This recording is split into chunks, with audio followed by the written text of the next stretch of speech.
अरे दीवानो, मुझे पहचानो, कहाँ से आया, मैं हूँ कौन? मैं हूँ सैतामा डॉन। मेरा मतलब है, मेरा नाम है सैतामा। मुझे पता है आप क्या सोच रहे हैं, लेकिन मैं दिखता ही सिर्फ जॉनी सिंह जैसा हूँ, लेकिन मैं हूँ नहीं।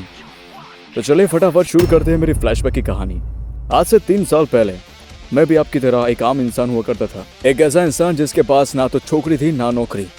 बस मैं अपनी जिंदगी जी जा रहा था, हमेशा जॉब के लिए भटकते रहना, लेकिन कोई भी जॉब नहीं मिलना। मैं अपनी जिंदगी को हार बैठा था, चाहे मैं जीऊँ या मरूँ, उससे किसी को कोई फर्क नहीं पड़ने वाला था। एक दिन मैं रास्ते में जा रहा था, तभी मुझे बीच में एक मॉन्स्टर दिखा। ये दिख रहा था एक क्रैब की तरह, और इसका नाम भी क्रैबलैंड था। इसने मेरी आंखों में जीने की कोई भी चाह नहीं देखी, तो उसने मुझे छोड़ दिया। दरअसल ये किसी लड़की की तलाश में था जिसके नीचे 2 बड़े बड़े घोटे लटक रहे थे। जैसे मैं थोड़ा आगे बढ़ा तो वो लड़का मुझे सामने से दिखा। अब क्रैब ने उसको मारने की कोशिश की, लेकिन मैंने भी उसको बचाने की पूरी कोशिश की।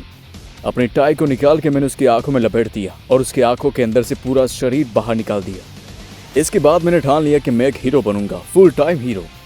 फिर मैंने 3 साल तक कड़ी मेहनत की। तो बच्चों, ये था मेरा फ्लैशबैक। चलो आगे बढ़ते हैं। मैं टीवी न्यूज़ देख रहा था आराम से बैठे हुए।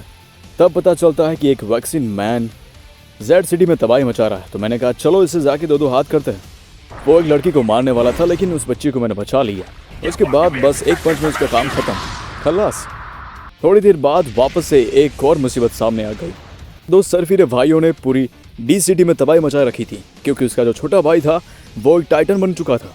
अब मैं चला गया वहां पर हीरोगिरी करने के लिए। उसने गलती से मुझे मारने की बजाय अपने भाई को मार दिया। उसके बाद उसने मुझे मारने की कोशिश की, जमीन में बहुत ही बड़ा गड्ढा कर दिया। इतने मुक्के मुझे मारे, लेकिन मुझे तो जरूरत पड़ी बस 1 पंच की।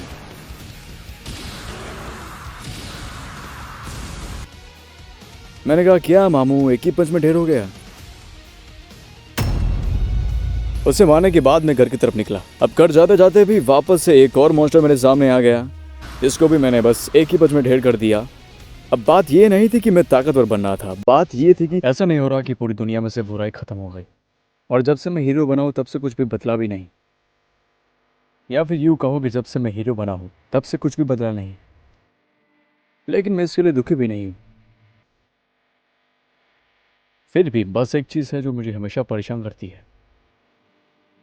जैसे जैसे दिन जा रहा है, मेरे इमोशंस मुझसे काफ़ी दूर जा रहे हैं। गुस्सा, चिंता, हंसना, अब इनमें से मुझे कुछ भी फील नहीं होता। हर दिन मैं बिना मार खाए अपने घर पे आता हूँ और मेरे ग्लव्स को धोता हूँ।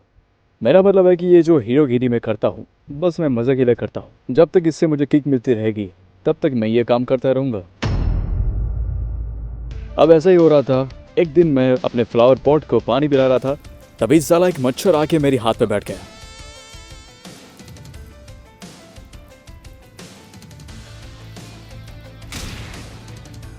मैंने उसे बहुत मारने की कोशिश की, लेकिन ये साला मच्छर का पिल्ला मर ही नहीं रहा था। और उसी बीच मुझे पता चला कि शहर में एक मच्छर का पूरा झुंड घूम रहा है, जो अपने रास्ते में आने वाले हर एक जिंदा चीज को चूस ले रहे हैं, उनके अंदर से खून पी जा रहे हैं। अब मैं इस मच्छर का पीछा करते करते उस तक पहुंचने वाला था, तो मैं इसके पीछे पीछे गया। जब मैं वहां पर पहुंचा तो वहां पर तो एक अलग ही लेवल की फाइट चल रही थी। एक साइबॉग एक मस्कीटो गर्ल के साथ लड़ रहा था। मैं बस देख रहा था, और देखते ही देखते इस साइबॉग ने पूरे शहर को जला दिया। उसी के साथ साथ मेरे अपने कपड़े भी जल गए, पूरा नंगू पंगू हो गया। अच्छा हुआ कि एनीमे वालों ने पैसे दिए थे तो मुझे पीके बना दिया। और उसी के साथ साथ इस साइबॉग ने अपने आप को उड़ाने की कोशिश की। मुझे लगा कि चलो यहाँ पर एंट्री करनी पड़ेगी। मैंने उस मस्कीटो गर्ल को एक ही झापड़ में पापड़ बना दिया। अब मेरे पास कपड़े थे नहीं, तो मैंने सोचा चलो फटाफट से घर जाता हूँ, कुछ पहन लेता हूँ, इससे पहले कि कोई देख ना ले। लेकिन वो जो साइबॉग था जिसका नाम जेनोस है, अब वो साइबॉग चाहता था कि मैं उसे अपना स्टूडेंट बनाऊँ, लेकिन मुझे उसमें कोई इंटरेस्ट नहीं था। मेरे अपार्टमेंट में आने के बाद उसने मुझे सारी बातें समझाई कि वो कैसे एक साइबॉग बना। एक साइबॉग ने उसके घर को उजाड़ दिया था, ब्ला ब्ला ब्ला, लेकिन मुझे उसकी बातों में ज़रा सा भी इंटरेस्ट नहीं था। अब हम दोनों की यहाँ पर बातें चल ही रही थी कि अचानक से वहाँ पर मॉन्स्टर्स आने लगे। उन मॉन्स्टर्स को हमने धूल चढ़ा दी, और एक का तो मैंने रोस्ट ही कर डाला, कुछ ऐसे। सुन बस साले जॉनी सिंस की औलाद, एक सेकेंड, ये काम खत्म हुआ कि नहीं तेरा? एक सेकंड रुक जा। अब बता क्या कह रहा था? अब ये जानने के बाद कि ये सब एक डॉक्टर करवा रहा था, हम फटाफट से वहां पर पहुंचे, उसके लैब को दवा किया, लेकिन उसने अपना एक ताकतवर पिल्ला हमारे सामने छोड़ दिया, जिसका नाम था कार्नेज काबूतो। और इस बार इस मॉन्स्टर ने तो जेनोस के बाल का घोंसला बना दिया। अब इससे पहले कि मैं उसे मारने जाता, मैंने सोचा कि चलो क्यों ना जेनोस को अपनी ताकत का राज बताया जाए। मैंने कहा, जेनोस तुम्हें मेरी ताकत का राज जाना था ना, तो अब सुनो। सबसे इंपॉर्टेंट चीज जो मायने रखती है वो ये है कि तुम इस ट्रेनिंग को जारी रखो, चाहे जो भी हो जाए। तुम्हें हार नहीं माननी, भले ही तुम्हें काफी तकलीफ हो। 3 साल की कड़ी मेहनत के बाद मैं यहां पर पहुंचा।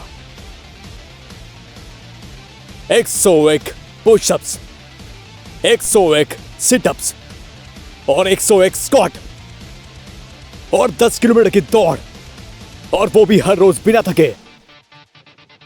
शुरू में तुम सोचोगे कि मैं ये सब क्यों कर रहा हूं, क्यों ना मैं ये सब छोड़ दूं, इसका क्या परिणाम होगा।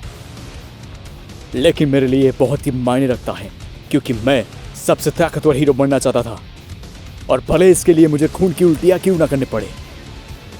तुम्हें ऐसी ट्रेनिंग करनी है कि तुम्हारे सर के सारे बाल झड़ जाए। सेंसेई, आपकी ताकत का असली राज क्या है वो बताइए। जेनोस, तुम मानोगे नहीं, लेकिन सच में यार मैंने बस यही किया था, उससे ज्यादा कुछ भी नहीं किया। और जाहिर सी बात है कि जेनोस मेरी बातों के ऊपर भरोसा तो नहीं करने वाला था। अब उस टाइम कार्नेज काबूतों को मारते वक्त मुझे याद आया कि आज तो सैटरडे है। सैटरडे यानी कि सुपरमार्केट में सेल। अब मुझे डर ये था कि कहीं मुझे देर ना हो जाए। जेनोस ने बताया कि हम अभी भी पहुंच सकते हैं अगर फास्ट दौड़े तो मैंने कहा कि यहाँ पर खड़े खड़े सोच क्या रहे हो, चलो फटाफट। अब एक दिन मुझे बहुत ही बुरा सपना आया। मैंने टीवी को ऑन किया तो पता चला कि कुछ टकले हैं जिनका नाम पैराडाइजर्स है और वो सिटी में तबाही मचा रहे हैं। तो आप सभी लोग टकलों से सावधान रहे, क्योंकि ये बहुत ही कुख्यात और खतरनाक होते हैं। मैंने कहा, टकला तो मैं भी हूँ, ये लोग मेरी इज्जत की वाट लगाने पे तुले हैं, तो क्यों ना इन्हें सबक सिखाया जाए। अब ऐसा सोचने के बाद मैं उनको ढूंढने के लिए निकल पड़ा, इनको सबक सिखाना जो था। लेकिन वहाँ हुआ कुछ ऐसा कि मैं जंगल में जाके खो गया। पता नहीं चला था कि यहाँ से बाहर कैसे निकलूँ। तभी उन टकलों का लीडर मेरे सामने आ गया, जिसका नाम था हैमरहेड। अब इस टकले को ये लग रहा था कि मैं इसके ग्रुप को ज्वाइन करने के लिए आया हूँ। मैंने कहा, मैं ज्वाइन करने के लिए नहीं, मैं तो तोड़ने के लिए आया हूँ। अब ऐसा कहते कहते वो मुझे मारने की कोशिश कर रहा था।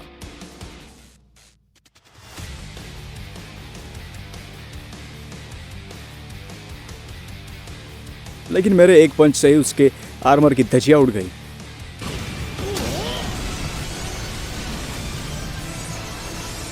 मैंने कहा, अब सुधर जा, अगर आगे से कोई ऐसी हरकत की तो इस बार तो सिर्फ कपड़े फाड़े हैं, और दूसरी बार कुछ और फाड़ दूंगा, समझ गया ना, निकल यहाँ से। अब मुसीबतों का तो ऐसा था कि एक गई और दूसरी आई। एक निंजा जिसका नाम था स्पीडो साउंड सोनिक, वो वहाँ पर आया। वो मुझे पूछने लगा कि टकला कहाँ गया। मैंने कहा कि हैमरहेड इस तरफ भाग गया। अब वो मुझे उन टकलों के ग्रुप का ही एक बंदा समझ रहा था। उसने मुझ पर अचानक हमला करना शुरू कर दिया, लेकिन मैं तो उसके हमले को आर पार देख पा रहा था। उसकी स्पीड मेरे आगे कुछ भी नहीं थी।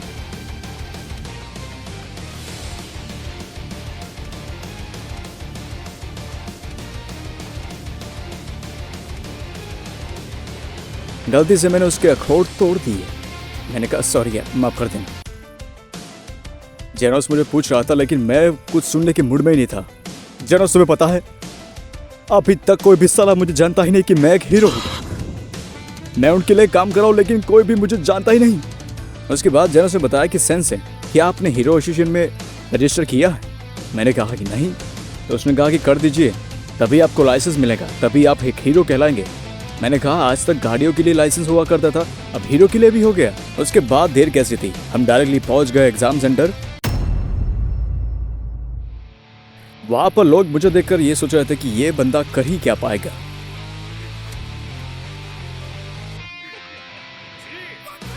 लेकिन वहां पर मैंने दिखाई अपनी ताकत की कुछ झलक,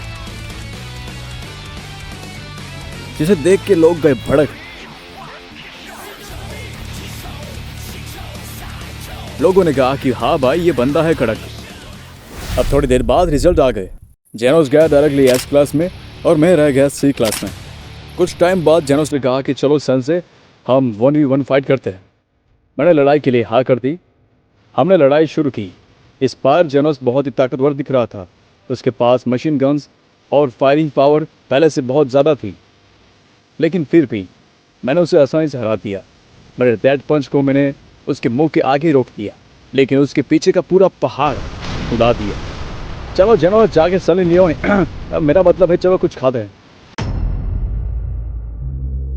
मैं और जेनोस अपार्टमेंट में थे, तभी जेनोस को एक कॉल आता है। जेनोस वहां से फटाफट चला गया, लेकिन मुझे लगा ही था कि दाल में कुछ काला है। थोड़ी देर बाद पता चला कि एक मीटियोर जो है हमारी पृथ्वी की तरफ बहुत ही तेजी से आ रहा था और उससे अगर रोका नहीं गया तो पृथ्वी तबाह हो जाएगी। जेनोस ने अपनी पूरी कोशिश की लेकिन वो मीटियोर को तोड़ नहीं पाया। अब मैं वहां पर पहुंचा। वहां एक और हीरो था जिसका नाम था बैंग। मैंने उनसे कहा, अरे ओ चचा, जब तक मैं नहीं आता तब तक तुम जेनोस का थोड़ा ख्याल रखोगे?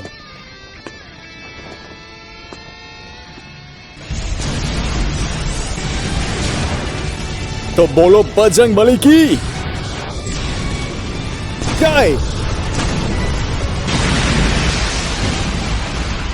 बाप रे, उसने तोड़ दिया, इतनी ज्यादा ताकत। लेकिन मीटियोर को मैंने बस एक ही पंच में तोड़ दिया। लेकिन हुआ यह कि उसके जो मलबे थे वो जेड सिटी के ऊपर पड़े और कई सारे बिल्डिंग्स वगैरह तबाह हो गई। लेकिन इसी के साथ मेरा प्रमोशन भी हो गया। अब मैं और जेनोस थोड़ा बाहर टहलने के लिए निकले थे, तभी कुछ हीरोज मेरा मजाक उड़ाने लगे। वो कहने लगे कि मैं एक झूठा हूँ, मैंने मीटियोर को नहीं तोड़ा था, और ऐसे करके मेरा मजाक बनाने लगे। वहाँ खड़े लोग ये भी समझ रहे थे कि शायद मैं ही चीटर हूँ। मैंने उन सब से कहा, मैं ही वो हूँ जिसने उस पत्थर को तोड़ा। अगर किसी को कोई तकलीफ हो तो मुझे आके मिले, और वो भी तुम सब के लिए। अगर तुम्हें दोस्त देना है तो उस मीटियोर को दो जाके। हाँ, क्या हुआ? एक सेकंड, तो उस शाने को ज्यादा बोल रहा था ना। एक दिन घर की तरफ जाते वक्त मुझे कुछ समुद्री राक्षस मिले, उनका सफाया मैंने कर दिया। उसके बाद घर जाके जेनोस से बात करा था रैंक के बारे में। तभी जेनोस को एक कॉल आता है। जेनोस फटाफट से वहां से निकलता है। इस बार वापस से समुद्री मॉन्स्टर्स आ गए थे और उनका राजा भी।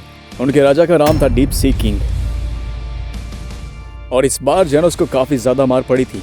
मेरे हाथ एक हीरो का कॉल लग गया जिसका नाम था मूमेंट राइडर। मैं फटाफट से वहां पर पहुंचा, तब मूमेंट राइडर भी मार ही खा रहा था। मेरे हाथ में आके वो गिरा, उसको मैंने संभाला। और डीप सिंह मुझे मारने वाला था। उसने मुझे एक पंच मारा, लेकिन मुझे कुछ भी चोट नहीं लगी। उसने कहा, मैंने सुन लिया बच्चे। क्या बात है बच्चे, तू ही सबसे ताकतवर लगता है।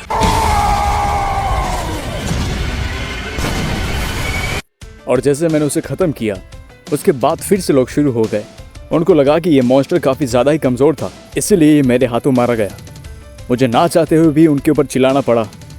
लेकिन जो भी हुआ, मेरी रैंक प्लस हो गई। अब मैं सी रैंक में से बी रैंक में आ गया।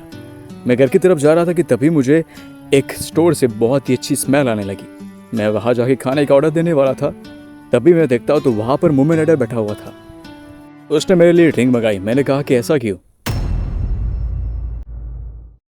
एक दिन मुझे और जेनोस को, हम दोनों को एस क्लास हीरो बैंग ने अपने डोजो के ऊपर बुलाया ताकि हम मार्शल आर्ट सीख सके। हमने उसके डोजो के अंदर काफ़ी मज़े किए, काफ़ी गेम्स भी खेले। मैं गुस्सा भी हो गया। बैंग ने बताया कि उसका एक स्टूडेंट था जिसने पूरे डोजो को तहस नहस कर दिया था और इसी वजह से उसे डोजो से निकाल दिया गया। उसका नाम था गारो। हमारी बातें चल ही रही थी कि अचानक से वहाँ पर हीरो एसोसिएशन में से एक मेंबर आके बताता है कि सभी एस क्लास हीरो को HQ में इमीडिएटली रिपोर्ट करना है। और इस बार वहाँ पर मुझे भी बुलाया गया था। जब वहाँ पर मैं पहुँचा तब पता चला मुझे कि सभी एस क्लास हीरोज अपने अलग ही एटीट्यूड में रहते हैं। जहाँ पर एक ने तो मुझे हाथ मिलाने से मना कर दिया और एक बच्ची मुझ पर चिल्ला रही थी।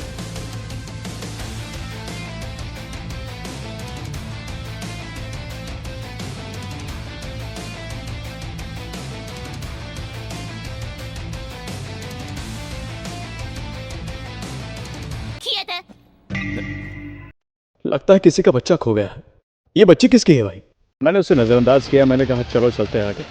अब मीटिंग में मैंने सभी एस क्लास हीरोज़ को देखा। मीटिंग चल ही रही थी कि अचानक से पूरी बिल्डिंग हिलने लगी। पता चला कि बाहर एक पूरा स्पेसशिप आगे खड़ा है जिसने पूरी सिटी को कवर कर दिया है। इतना बड़ा स्पेसशिप। मैं फटाफट से छत के ऊपर चला गया ताकि मुझे स्पेसशिप अच्छे से दिखाई दे।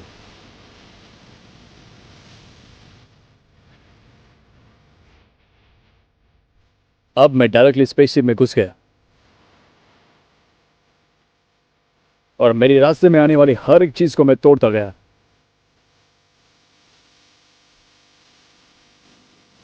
जब तक मैं एक दरवाजे पे पहुंच गया, वहां पर मुझे कोई एलियन ये कह रहा था कि यहां से निकल जाओ वरना तुम मारे जाओगे।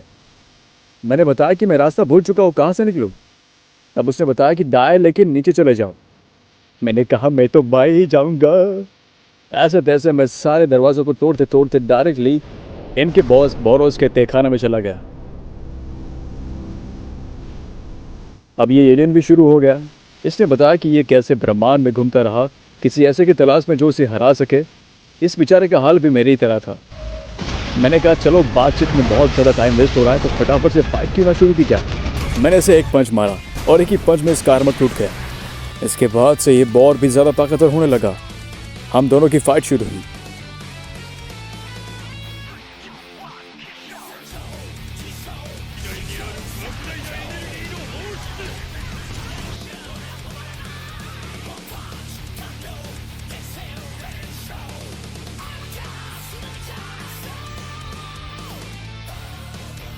जब भी मैं इसके शरीर पे मारता, इसका शरीर फिर से ठीक हो जाता। इसके रीजनरेशन की पावर काफ़ी ज़्यादा थी। धीरे धीरे हमारी लड़ाई बहुत ही ज़्यादा खतरनाक होने लगी। इसने मुझे बिना टिकट के चांद के ऊपर भेज दिया। उसे लगा कि मैं मर गया, लेकिन मैंने वापस एंटी मारी।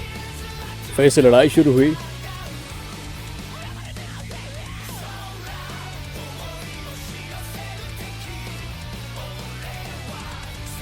लेकिन इस बार मैंने अपने सीरियस पंच का इस्तेमाल किया और उसके जीनोसाइड को तोड़ दिया। मरते मरते उस एलियन ने मुझे ये कहा, क्या मैं हार गया? तुम सबसे ताकतवर थे, सच में। तुम झूठ बोल रहे हो। तुमने अपनी ताकत को रोक के रखा था, लेकिन तुम बहुत ही ताकतवर हो। देखते ही देखते पूरी स्पेसशिप नीचे गिर गई और उसके अंदर रहे सारे एलियंस मर गए। मैं फटाफट से बाहर निकला तो मुझे जेनोस दिखा सामने। उसने मुझे पूछा कि सेंसे आप ठीक तो है ना? मैंने कहा हाँ एकदम फर्स्ट क्लास।